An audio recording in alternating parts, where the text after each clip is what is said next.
पंचायत का पहला वसूल तो हमने हमेशा ये देखा है कि उसमें दोनों पक्ष होने बहुत जरूरी है। दोनों पक्षों को पंचायत की तरफ से सूचित कराया जा है कि भाई इस तारीख ने फलानी जगह पर पंचायत है और आपने उड़े पहुंचना है। ये किसी पंचायत करने लागे पंचायती होता में जिसमें दूसरे पक्ष का आता है पता नहीं।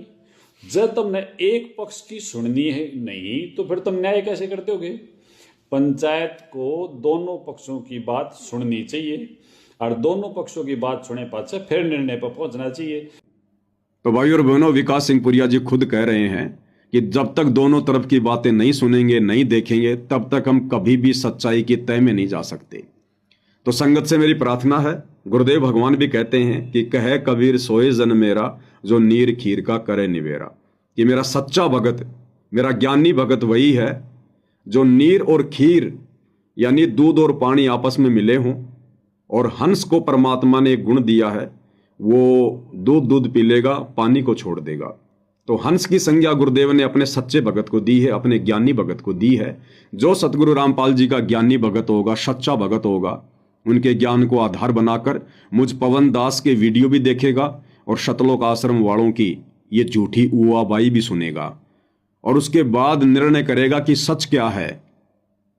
गुरुदेव के सत्संगों के अनुसार, गुरुदेव के भक्ति विधान के अनुसार सच क्या है, क्योंकि सच जानने से किसी का नामखंड नहीं होता है।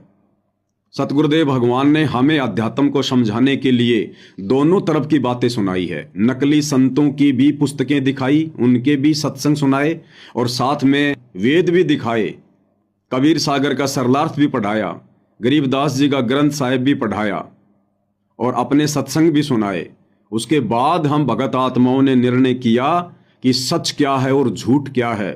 तो जब तक हम दोनों तरफ की बातें नहीं सुनेंगे, तब तक हम कभी भी एक सफल पंचायती नहीं हो सकते, एक नेक भगत की भूमिका में नहीं आ सकते। तो सर्व संगत से दास की प्रार्थना है, ये डर और भय अपने दिलो दिमाग से निकालो।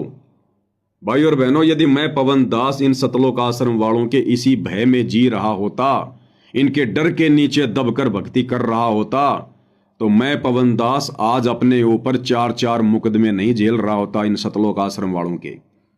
लेकिन इनके द्वारा मुकदमे लगाने के बावजूद भी आप भाई बहनों तक, परमेश्वर रामपाल जी की अच्छी आत्माओं तक लगातार वीडियो बनाकर सत्य पहुंचाने की सेवा कर रहा हूं। तो थोड़ा सा प्रयास संगत ने भी करना चाहिए। ये डर, ये भय अपने दिलो दिमाग से निकालो। पिछले 10 वर्षों से हिसार जेल में बैठकर सतगुरु रामपाल जी हम संगत वालों की ज्ञान की ही परीक्षा ले रहे हैं।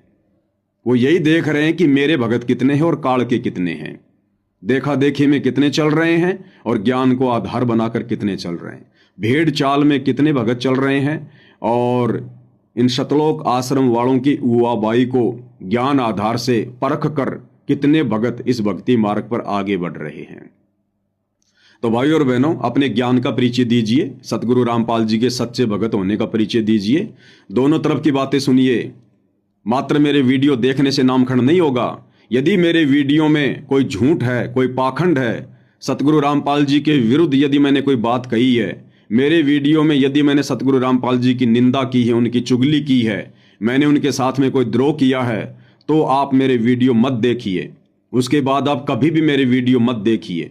लेकिन एक बार सच्चाई देखना, जानना आपका हक है, आपका अधिकार है। और जब तक आप इस सच्चाई से परिचित नहीं होंगे, जिस सच्चाई को पिछले 10 वर्षों से इन सतलोक आश्रम वालों ने काल प्रेरणा से अपने स्वार्थों के चलते मुझ पवन दास को गुरुद्रोही घोषित करवा कर दबा रखा है, जब तक आप मेरे वीडियो देखकर इस सच्चाई से परिचित नहीं होंगे, आप कभी भी इस भक्ति मार्ग पर सफल नहीं हो सकते। आप सतगुरु रामपाल जी के तत्वज्ञानी भगत नहीं कहला सकते हैं।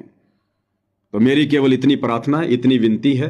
विकास सिंह पुरिया जी ने जो चैलेंज किया था, मैंने उस चैलेंज को स्वीकार किया है, और उस चैलेंज का जवाब ये विकास सिंह पुरिया तो कभी जिंदगी में भी नहीं दे पाएगा। लेकिन पवन दास के माध्यम से सतगुरु रामपाल जी ने वीडियो बनवाकर इन तमाम सवालों के जवाब 2 साल पहले ही दिलवा दिए हैं। अगर आवश्यकता है तो Facebook page Pawan Das is live के ऊपर जाकर मुझ पवन दास के ज्ञान आधारित वीडियो देखने की आवश्यकता है। उसके बाद दूध का दूध, पानी का पानी संगत के सामने स्वतः ही हो जाएगा। बंदी छोड़ सतगुरु रामपाल जी परमेश्वर जी की जय हो।